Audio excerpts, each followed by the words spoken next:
ہر چیز مولوی صاحب بھی فیصلہ کریں گے؟ مولویوں کے اپنے حالات بھی تو دیکھو نا کہ بھئی کئی معاملات تو ان کے بھی ٹھیک نہیں ہیں، تو پھر ہم ان کی طرف کیوں جائیں؟ دیکھیے وہی ہے کہ دوسرے کے آپ اس کا فیصلہ نہ کریں کہ ان کے معاملات ٹھیک ہے یا نہیں، یہ دیکھ لیں کہ آپ کو بات ٹھیک بتا رہے ہیں۔ ٹھیک ہے، اگر آپ کو بات ٹھیک بتا رہے ہیں تو آپ اس بات کو سنیں، اس کے مطابق عمل کریں۔ دوستوں میں بیٹھے ہیں، ایسے کوسچن کریٹ ہو گئے، کنفیوز ہو جاتا ہے انسان مفتی صاحب۔ اس کے اوپر غور کر لے کہ خود ایسی گیدرنگ میں بیٹھنا چاہیے۔ مثال کے طور پہ ایک آدمی کسی گیدرنگ میں جائے اور وہاں پر اس کے باپ کا مذاق اڑایا جائے، وہ جائے گا؟ استغفر اللہ، بالکل جھگڑے ہو جائے گا۔ تو اس کو جانا چاہیے نا، دوستی ہے، گپ شپ ہے، انجوائمنٹ ہو رہی ہے، تھوڑا سا چٹ چیٹ ہو جاتی ہے، کوئی بات نہیں، پھر کیا ہوا باپ کا مذاق اڑا لیا تو اگر باپ کے بارے میں اتنی سینسٹیوٹی ہے تو اللہ رسول کے بارے میں بھی ہونی چاہیے یا نہیں ہونی چاہیے؟ اللہ کہ جہاں پر آپ کے دین کا مذاق اڑایا جاتا ہے، جہاں پر آپ کے دین کے حوالے سے اس انداز کی گفتگو کی جاتی ہے، انسان کی غیرت ایمانی ایسی ہونی چاہیے کہ وہ وہاں پر بیٹھنا گوارا نہ کرے۔ ایک بات بتاؤں، دین کے خلاف نہیں بولتے، وہ شاید دین پر جو غصہ ہے نا وہ علماء پر نکال کے بولتے ہیں۔ مولویوں نے جناب دین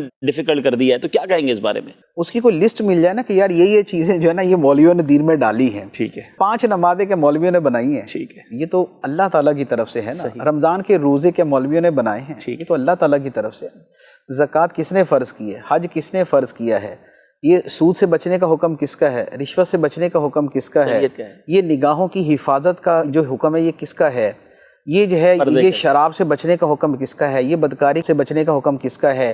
یہ پردہ کرنے کا حکم کس کا ہے؟ ان میں کوئی حکم ہے کہ جو مولویوں نے دیا ہو؟ یہ اللہ تعالیٰ کے احکام ہے۔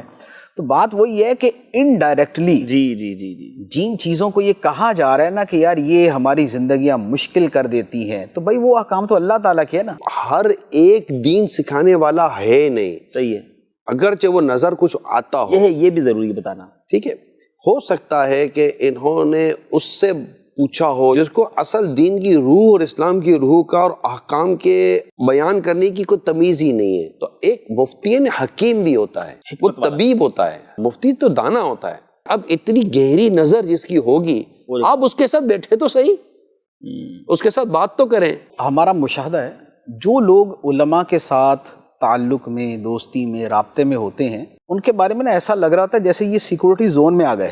واہ، شیطان ان کے کم از کم ایمان پہ حملہ آور نہیں ہو سکتا، عمل میں کمی کوتاہی ہو سکتی ہے، لیکن علماء کے پاس اٹھنے بیٹھنے والا، ان کی باتیں سننے والا، اس کے دل و دماغ میں یہ بات رچ بس جاتی ہے کہ بھئی یہ چیزیں نا میرے دین ایمان کے خلاف ہے، لہذا اس کو تو سائیڈ میں کر دو۔ تو دین ایمان کی بچت کی صورت یہ ہے کہ آدمی کسی نہ کسی سیکورٹی زون میں چلا جائے۔ ہم رہائش وہاں اختیار کرنا پسند کرتے ہیں کہ جہاں کا سیکورٹی سسٹم مضبوط ہو۔ لوگ ملک چھوڑ کے چلے جاتے ہیں جس ملک کے سیکورٹی کے حالات خراب ہوتے ہیں کہ یار یہاں پر جان اور مال کو خطرہ ہے، جان اور مال سے اوپر ہے ایمان۔ تو جہاں پر ایمان کو خطرہ ہے، اگر وہ کوئی ملک ہے تو آپ یقین کیجئے وہ ملک چھوڑ دینا چاہیے، اور اسی لیے کہ وہ ماحول ہے تو ماحول چھوڑنا چاہیے۔ کسی شہر میں ایمان کو خطرہ ہے، وہ شہر چھوڑ دینا چاہیے، اپنے آپ کو سیکورٹی زون کے اندر لے کے آئیں۔